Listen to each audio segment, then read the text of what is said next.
Assalamualaikum warahmatullahi wabarakatuh. Pada episode kali ini, saya ingin menjelaskan kepada teman-teman kunci jawaban atas soal perhitungan yang sudah teman-teman kerjakan pada beberapa hari yang lalu, ya, khususnya berkaitan dengan saham, nilai saham, dan screening saham syariah. Baik, tidak berlama-lama, namun sebelum saya mulai, mari kita buka dulu dengan bacaan Al-Basmalah. Bismillahirrahmanirrahim. Saya share screen. Oke, kita akan bahas satu per satu. Teman-teman bisa lihat di layar kaca teman-teman semua ya. Jadi ini berkaitan dengan saham, nilai saham, dan screening saham syariah ya. Yang pertama terkait dengan PT Dunia Akhirat ya. PT Dunia Akhirat akan membayarkan dividen kepada pemegang sahamnya dalam jumlah Rp1.000 per tahun per lembar saham. Tingkat pertumbuhan dividen per tahun sebesar 5%. Tingkat return yang disyaratkan ya, atau tingkat keuntungan yang disyaratkan oleh investor adalah 15%. Hitunglah nilai intrinsik PT Dunia Akhirat. Yang kedua, yang B, jika harga pasar saham PT Dunia Akhirat saat ini adalah 10.000 per lembar, keputusan apa yang harus diambil oleh investor atas saham tersebut. Jadi tugas kita yang pertama adalah menghitung nilai intrinsik. Nilai intrinsik ini adalah fundamental value, nilai yang sebenarnya dari saham atau perusahaan itu ada berapa sih ya. Jadi dengan menggunakan rumus, maka kita bisa, karena ini asumsinya kita karena sudah diketahui ya dividen yang dibayarkan oleh PT Dunia Akhirat, maka cara menghitungnya adalah 1000 dikali 1 plus 0,05. Ini adalah tingkat pertumbuhannya, pertumbuhan dividen, kemudian dibagi return yang disyaratkan atau tingkat keuntungan yang disyaratkan 0,15 dikurangi dengan tingkat pertumbuhan dividen. Nah, setelah dihitung hasilnya 10.500. Oke. Jadi nilai intrinsik PT Dunia Akhirat adalah 10.500. Nah, untuk menjawab soal nomor 2, ya, keputusan apa yang harus diambil oleh investor atas saham tersebut? Maka keputusan yang diambil seharusnya saham PT Dunia Akhirat itu harusnya dibeli ya. Karena apa? Karena ya ini termasuk kategori saham yang undervalued. Kenapa undervalued? Karena harga di pasar itu 10.000 ya. Harga di pasar 10.000. Nah, sementara harga intrinsiknya atau nilai sebenarnya ya, atau nilai intrinsiknya itu adalah 10.500. Maka sebagai investor yang rasional, karena nilainya lebih murah ya ini ya dibandingkan dengan nilai intrinsiknya. Jadi nilai pasar, harga pasarnya itu lebih murah dibandingkan dengan nilai intrinsiknya, maka harusnya saham ini menjadi alternatif ya untuk dibeli ya, saham dari PT Dunia Akhirat. Oke, karena ini kategorinya masuk dalam kategori undervalued. Oke, itu yang soal nomor pertama. Soal nomor kedua memang ini tingkatannya lebih agak sedikit advance ya, karena teman-teman di sini juga sudah dikombinasikan dengan pendekatan present value approach. Oke, kita baca dulu soalnya. PT Ikhlas Beramal yang bergerak di sektor elektronik menawarkan akan membayarkan dividen sebesar 4.500 per lembar saham per tahun. Dengan adanya krisis ekonomi, maka rate of return ya, ini tingkat keuntungan yang disyaratkan oleh investor hanya 7% per tahun. A, jika diasumsikan dividen dibayarkan secara teratur dan tidak mengalami pertumbuhan, hitunglah besarnya nilai intrinsik per lembar saham tersebut. Oke, ini semuanya kita korelasikan atau kita akan menggunakan pendekatan present value ya. Oke, tolong diperhatikan ini, saya zoom ya. Oke, jadi yang pertama ini dibayarkan secara teratur dan tidak mengalami pertumbuhan. Nah, ini teman-teman mohon diperhatikan karena dividen yang dibayarkan tidak teratur, kemudian mengalami pertumbuhan, ini punya metode yang berbeda-beda. Ya, walaupun semuanya kita menggunakan pendekatan present value atau nilai sekarang, ya. Cara menghitungnya, dividen yang dibayarkan 4.500, kemudian dibagi dengan rate of return yang disyaratkan oleh investor 7%, maka diperoleh 64.286 ya. Jadi itu adalah nilai intrinsiknya 64.286. Selanjutnya yang kedua, jika diasumsikan dividen dibayarkan secara teratur dan akan mulai tumbuh secara konstan 4 tahun kemudian dengan tingkat pertumbuhan 4,5% per tahun, hitunglah besarnya nilai intrinsik per lembar saham tersebut dengan menggunakan present value approach. Jadi di sini ada informasi bahwa akan tumbuh 4 tahun kemudian. Berapa tingkat pertumbuhannya? 4,5% per tahun. Maka bagaimana menghitungnya?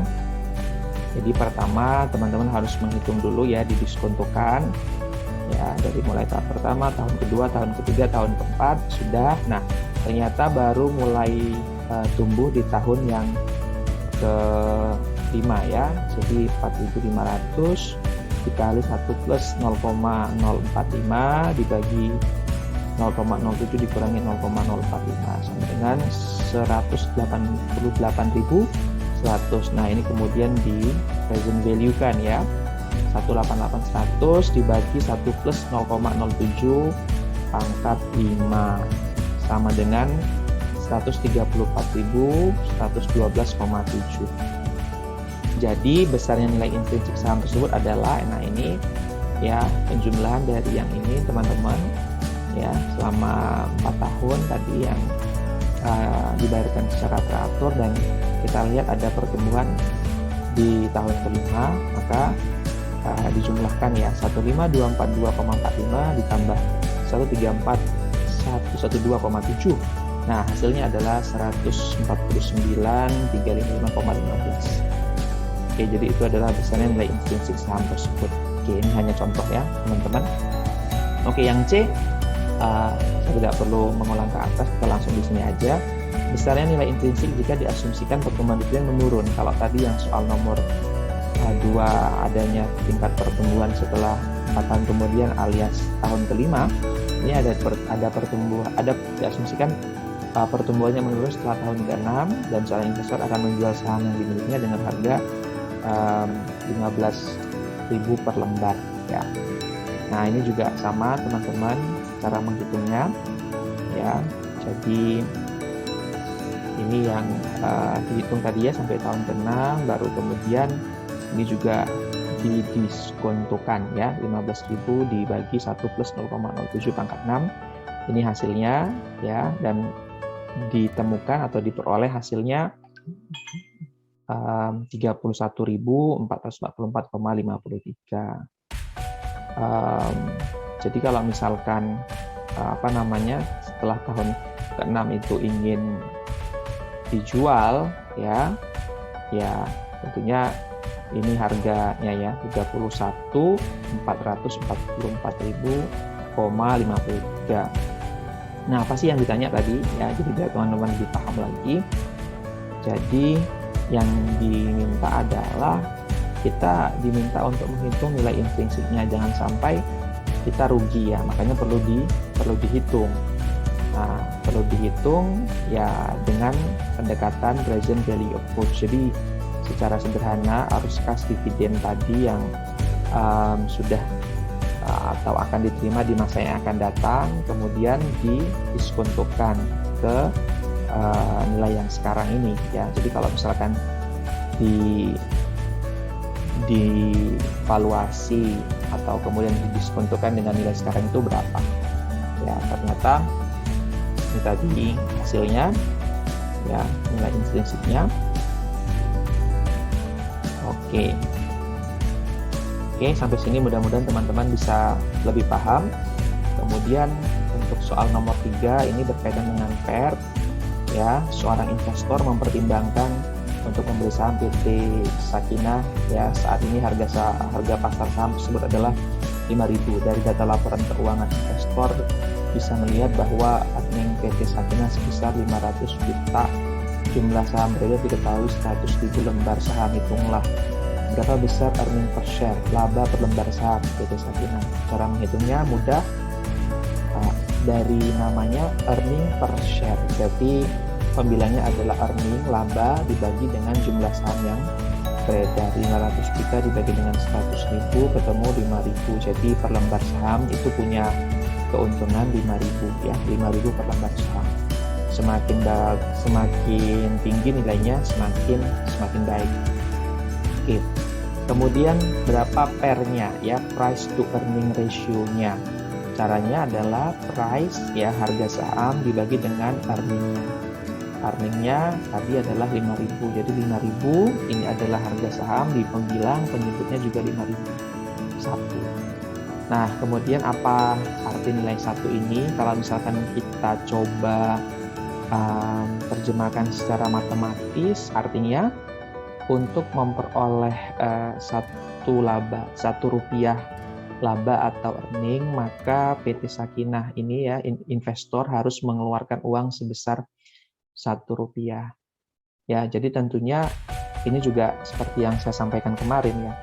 Kalau misalkan mau membandingkan pair itu ya tentunya ada 2 cara ya, membandingkan pair perusahaan yang sejenis. Misalkan kemarin contohnya teman-teman ingin beli saham yang bergerak di jasa telekomunikasi, maka bandingkanlah pair perusahaan yang berada di sektor telekomunikasi. Begitu. Bisa juga kemudian dibandingkan dengan pair dari masa ke masa atau dari periode ke periode. Jadi nggak fair kalau misalkan kita mengatakan pair yang tinggi itu adalah harga saham yang mahal. Jadi sebenarnya harga saham mahal itu juga korelasinya juga ke tingkat keuntungan. Artinya memang saham ini punya produktivitas yang baik ya. Jadi maksud saya kita tidak bisa mengatakan pair yang semakin tinggi itu yang semakin baik atau pair yang semakin rendah yang semakin baik. Kalau semakin rendah artinya semakin murah. Belum tentu murah itu menunjukkan kualitas yang baik dari suatu saham. Jadi untuk kasus pair ini saya menyarankan kepada para investor atau para mahasiswa yang mengampu mata kuliah ini untuk tadi yang pertama membandingkan dengan pair perusahaan sejenis, dan yang kedua membandingkan pair dari di perusahaan yang sama dari periode yang berbeda. Nah, untuk yang keempat ini kita latihan untuk melakukan screening saham syariah. Jadi ada perusahaan kelas beramal. Ini adalah perusahaan yang berada di sektor pariwisata yang menyediakan layanan penginapan dan restoran yang ramah dengan komunitas muslim atau muslim friendly. Berdasarkan laporan keuangan yang tertulis dari neraca dan laporan laba rugi yang dibukukan oleh perusahaan kelas beramal, maka analisislah apakah saham perusahaan ini termasuk saham syariah atau tidak. Jadi to the point aja, teman-teman diminta untuk menganalisis apakah saham ini termasuk perusahaan saham masuk dalam kategori saham syariah atau tidak ya. Nah, ini adalah laporan keuangannya. Saya yakin teman-teman sudah bisa membaca. Ada neraca terdiri dari aktiva dan pasifa. Di sisi kiri ada aktiva, ini aset. Pasifa ada liabilitas dan ekuitas. Kemudian laporan laba rugi di sini ada. Jadi perlu diketahui bahwa untuk menentukan apakah saham ini syariah atau non syariah, maka ada 2 proses screening utama ya. Yang pertama business screening, yang kedua financial screening. Jadi screening yang pertama adalah screening bisnis. Ini memastikan apakah bisnisnya ya, baik itu produknya ya, produk atau jasanya atau model bisnisnya itu sesuai dengan prinsip syariah atau tidak, bertentangan dengan syariah atau tidak, seperti itu ya. Jadi jelas kalau kita mengacu pada perusahaan ini, maka ya ini adalah perusahaan syariah ya, karena dia tidak menjual barang atau jasa yang melanggar prinsip syariah, karena dia menjual penginapan gitu ya, kemudian restoran seperti itu. Dan restorannya yang dimaksud juga di sini informasinya adalah restoran yang muslim friendly ya, artinya memang menggunakan bahan baku ingredients yang halal ya, seperti itu. Nah, berikutnya ini yang harus teman-teman pahami dan ketahui ya, ketahui dan pahami ya. Tentunya tahu dulu baru paham. Ini adalah financial screening ya.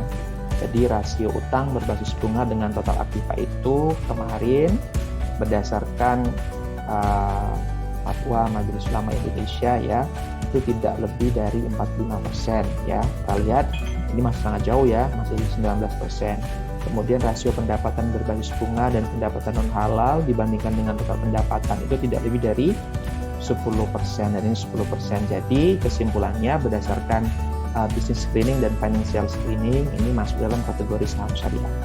Oke, saya tunjukkan perhitungan di Excel ya. Kemarin juga ada beberapa yang tanya dan saya juga mengarahkan untuk membaca modul pasar modal syariah yang dikeluarkan oleh OJK ya, dirumuskan oleh tim waktu itu ya. Teman-teman bisa membuka ulang, tapi paling tidak dari mana angka itu teman-teman bisa lihat ya. Yang pertama tadi total utang ya berbasis bunga, di sini ada utang bank konvensional, ada utang obligasi ya, kemudian ini dijumlah dibagi dengan 120.000, makanya ketemunya adalah 19% ya. Teman-teman bisa lihat di sini rumusnya adalah E3 itu adalah utang bank konvensional, E5 itu adalah obligasi, ditambahkan kemudian baru dibagi total aset atau total aktiva 120.000, ini ada di B8, ketemulah 19%. Nah, untuk rasio pendapatan berbasis bunga dan pendapatan non halal dengan total pendapatan ini rumusnya adalah jelas ya, kelihatan ini pendapatan bunga dan pendapatan keuangan ini diasumsikan ya, pendapatan keuangan dari sektor keuangan konvensional ini ditambahkan ya, baru dibagi pendapatan usaha, ditambah dengan pendapatan bunga, ditambah dengan pendapatan keuangan, ditambah dengan pendapatan lain-lain. Pak, 26.000-nya kenapa nggak ditambahkan? Karena ini adalah biaya ya, HPP atau beban pokok penjualan atau harga pokok penjualan. Ya, jadi jangan dijumlahkan ya. Jadi dilihat lagi rumusnya ini teman-teman. B18 ditambah B20 dibagi B17 ditambah B18, yang jelas B19 nggak dimasukkan karena itu bukan akun pendapatan ya, ditambah B20 ditambah B21, hasilnya 10%. Nah, kata kuncinya adalah tidak lebih dari 10%, sehingga ini masih memenuhi kriteria, sehingga dapat disimpulkan bahwa PT Ikhlas Beramal yang tadi bergerak di sektor penginapan dan restoran yang sangat ramah dengan muslim atau muslim friendly ini masuk dalam kategori saham syariah karena dinilai dari aspek business screening dan financial screening ya. Mohon diingat-ingat ada dua rasio ini yang sangat menentukan, dan kemarin kita juga sudah bahas ada Jakarta Islamic Index, ada Jakarta Islamic Index 70 ya, ada ISSI ya, indeks saham syariah Indonesia ya, kemudian ada satu indeks lagi ya, yang BUMN ada 17 itu, dan ini juga kategori saham-saham syariah. Dan ya inilah cara Bursa Efek Indonesia untuk melakukan kategorisasi atau klasifikasi saham-saham syariah yang memenuhi kriteria ya gitu. Oke, itu penjelasan singkat dari saya terkait dengan materi yang soal latihan ya yang sudah teman-teman kerjakan ya. Jadi mudah-mudahan ini memberikan manfaat, karena saya sudah berniat di setiap pertemuan, di setiap soal itu harus dibahas biar teman-teman lebih memahami. Yang sudah benar berarti dipertahankan, yang belum benar ini tentunya nanti bisa diperbaiki ya. Kurang lebih demikian. Ini adalah materi terkait dengan saham, ini saya lupa nambahin, saham, nilai saham, dan screening saham syariah ya.